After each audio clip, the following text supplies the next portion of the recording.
Hello guys! Hello para to sa lahat ng mga Gemini. Gemini, welcome dito sa aking channel, Kapalaran 888 Gemini. Alamin natin kung anong messages, vibration, gabay energy para sa lahat ng Gemini. I hope na makuha mo yung message, guidance dito, Gemini. Okay. Thank you sa lahat ng mga nanonood dito sa aking channel. So, wow, choose peace. Alam niyo lahat ng mga baraha ngayon, lahat may sinasabing peace. Bakit? Masyado bang magulo ang mundo sa ngayon? Tingnan natin. Gemini. Last 2 weeks siya ng May ha. Sinasabi ng baraha sa'yo dito na kailangan mong alisin ang sarili mo from detach yourself from drama, from negativity, from toxicity. Unahin natin yung siguro i-detach yung sarili mo sa drama ng pamilya, ng love life, ng community, or siguro umiwas ka sa gulo. Yun yung pinakasimple dito eh. Umiwas ka, Gemini, sa gulo. I-prioritize mo yung peace and harmony. Okay? So, kung makikita mo dyan, sinasabi sa'yo ng barahan na kailangan natin, Gemini, mag-focus sa peace of mind. Kailangan natin mag-focus sa emotional stability. Kailangan natin mag-focus sa harmony. Parang sinasabi ng baraha sa'yo, Gemini, na ngayong last 2 weeks ng May, siguro matitrigger ka.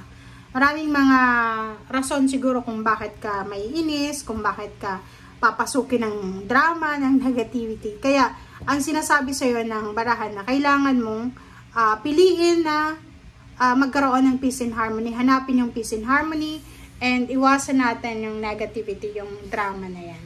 Okay?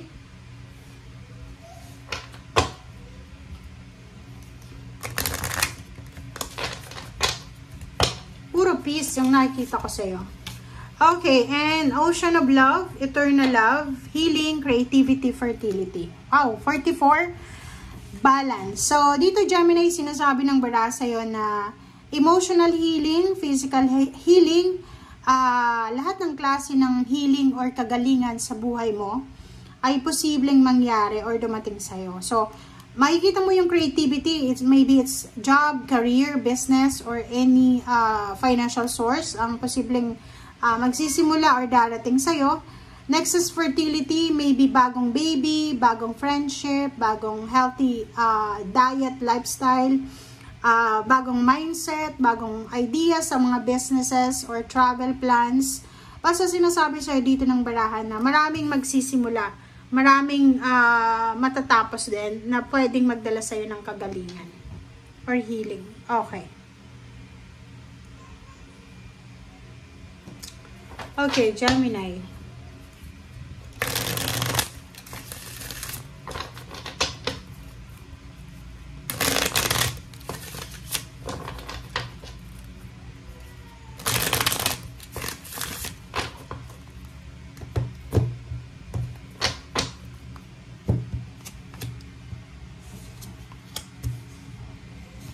Okay, first 3 cards tayo, Gemini. This is 8 of Wands, the Hangman, and the World card. So, yung first 3 cards mo, nagsasabi sa'yo ang barahang ito na isang napakabilis na balita. Communication, it's either letter, chat, call, it's either email, or any communication siya na pwedeng dumating sa'yo ng napakabilis. Okay, mabilis pa siya sa alas 4. Napakabilis na ito. Ano ito? Ito yung mga nahang or hindi natuloy na delay mong plano. Maybe planong pagta-travel, 'di ba? Maybe planong pagta-travel, maybe planong pagtatapos ng pag-aaral, pagmamasteral, doctoral, or maybe this is your plan to celebrate, or maybe plan mong mag-travel, relocation, anything na movement. Diba? Yung parang may movement, and nakikita ko sa'yo dito na yung eagerness mo na gawin ito dati, ramdam mo until now yung excitement. Diba? Yung parang excited ka para sa pagta-travel around the world, excited ka para sa paglilipat ng bahay, pag-create ng foundation mo, 'di ba? Yung parang nakikita ko yung Gemini na to is pwedeng ano siya, excited siya sa bago niyang trabaho or sa bago niyang assignment sa loob ng company or sa loob ng business. So, sobrang kumbaga excited siya. Okay?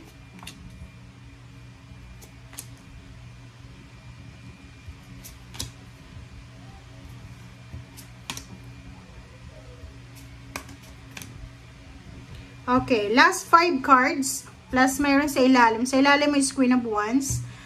Queen of Wands, all about freedom, all about happiness, all about success. Na parang ang success na to is because you work so hard. Hindi siya success dahil sa swerte ka lang. Two of Wands and Ace of Wands. So, nakikita ko sa'yo dito yung sobrang excitement. So, ang last 2 weeks na to ng May ay exciting to para sa'yo. Maraming exciting moments. Unang-una, sobra-sobra mong pinagtrabahuan to. Maybe, may mga iba sa inyo na manganganak sa last 2 weeks ng May, may buntes.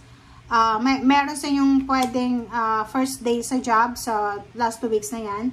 First 2 weeks sa job or pwedeng last 2 weeks sa company kasi magre-retire na siya. So, nakikita ko sa'yo dito na may iba sa inyo dito, Gemini, na hindi lang pera yung importante sa inyo. Napaka-importante din sa inyo yung emotional.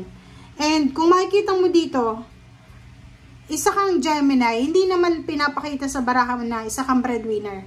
Kasi meron tayong nakikita ditong Gemini na bata pa. Nasa below 25 years old. Isang Gemini na sobrang motivated siya. Motivated siya na like kung fresh graduate siya or first time niyang makapag-abroad, sobra kang motivated na kumbaga ibigay sa pamilya mo kung ano yung nararapat na success. Nakikita ko sa'yo dito na yung anong tawag dyan, excitement mo na sa wakas, 'di ba? Parang meron ka ng wings to fly, 'di ba? Parang gano'n yung energy mo dito. Nakikita ko sa'yo, simula ngayong last 2 weeks ng May, sobrang mabilis na yung actions mo. Hindi na tulad ng dati na mabagal and then naghihintay ka lang. Ngayon ay sobrang aggressive ka. Medyo aggressive yung approach mo sa buhay. Okay? And if you're tired, magpahinga ka kasi maraming exciting na pangyayari ang darating sa'yo.